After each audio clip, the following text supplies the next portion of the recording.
ஆதி சதுர்வேதங்கள் ஓதும் பரஞ்சோதியே எங்கள் அச்சனார் கோவில் அரசே. நம்புவோர்க்கு உபகாரி என்பதில் இவரன்றியில் நாட்டில் ஓர் தெய்வம் யார்கான். ஆதி சதுர்வேதங்கள் ஓதும் பரஞ்சோதியே எங்கள் அச்சனார் கோவில் அரசே. சுவாமியே சரணமையப்பா. அச்சங்கோயில் அரசே சரணமையப்பா. பகவானுடைய 264வது நாமா திருப்பெயர் சமாதிகாய நமஹா. சமாதியில் இருப்பவனுக்கு நமஸ்காரம். மாதீயத்தே அஸ்மின் புத்தி இது சமாதி. புத்தி நிலை பெறுதலே சமாதியாகும். இது யோக நிலையினுடைய கடைசி படி. ஏன்னா யோக சித்தவிருத்தி நிரோதான்னு யோகசூத்திரமானது பதஞ்சலியானவர் ஆரம்பித்து இந்த சமாதியை பற்றி சொல்லும்போது சபீஜ சமாதி நிர்பீஜ சமாதின்னு 2 சொல்லுவார். அதாவது ஞானஜாத்ரு ஜேயம் அப்படின்னு அறியறது, அறியப்படுற பொருள், அறிபவன் அப்படிங்கிற 3ம் இருந்து தெய்வத்தோடு பேசுகிற மாதிரியோ அந்த தெய்வம் எதிரில் நின்று அனுகிரகம் பண்ணுற மாதிரியோ இருக்கக்கூடிய தன்மையெல்லாம் சபீஜ சமாதி. நிர்பீஜம் அது சவிகல்பம். நிர்விகல்பம்னு சொல்லக்கூடியது.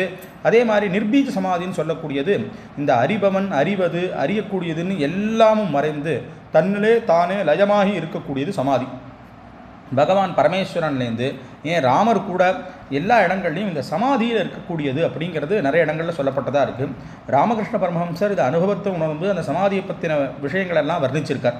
அப்படி இருக்கிறதுனால பகவான் சபரி பீட்டத்தில் விசேஷமாக சின்முத்ரையோட மகாவாக்கியத்தை அனுகிரகம் செய்து கொண்டு யோகிகளுக்கெல்லாம் யோகியாக, அரசனுக்கெல்லாம் அரசனாக சின்முத்ரையோடு சேர்ந்த சமாதியில் தான் இருக்கார் அப்படின்னு சொல்லப்படுறதா இருக்குது. அதனால தான் இன்றைக்கும் மலையில் 5 நாள் நட திறந்து பூஜை எல்லாம் ஆனதுக்கப்புறம் விபூதியில் பகவானை முழுக்க நிரப்பி கையில் யோக தண்டமும் ருத்ராட்ச மாலையும் கொடுத்து கதவை சாத்தி விடுறது. பகவான் உள்ள சமாதியில் இருக்கிறனால அப்போ அந்த மணி அடிக்கிற காரியமும் எதுவும் கிடையாது.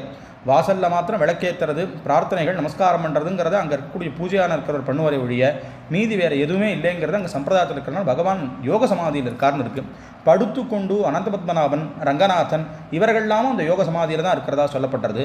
தட்சிணாமூர்த்தி அரை கண்களை மூடி நிலையில் யோக சமாதியில் இருக்கிறதா தான் சொல்லப்பட்டது. அதையும் விசேஷமாக வைஷ்ணவ சம்பிரதாயத்தில் அர்ச்சக சமாதின்னு ஒன்று சொல்லுவார்கள், அர்ச்சா சமாதின்னு ஒன்று சொல்லுவார்கள்.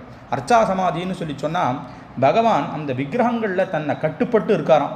இப்போ அர்ச்சகர் பார்த்து அர்ச்சா சமாதியிலே அர்ச்சக பராதீனமான்னு சொல்கிறது வழக்கம்.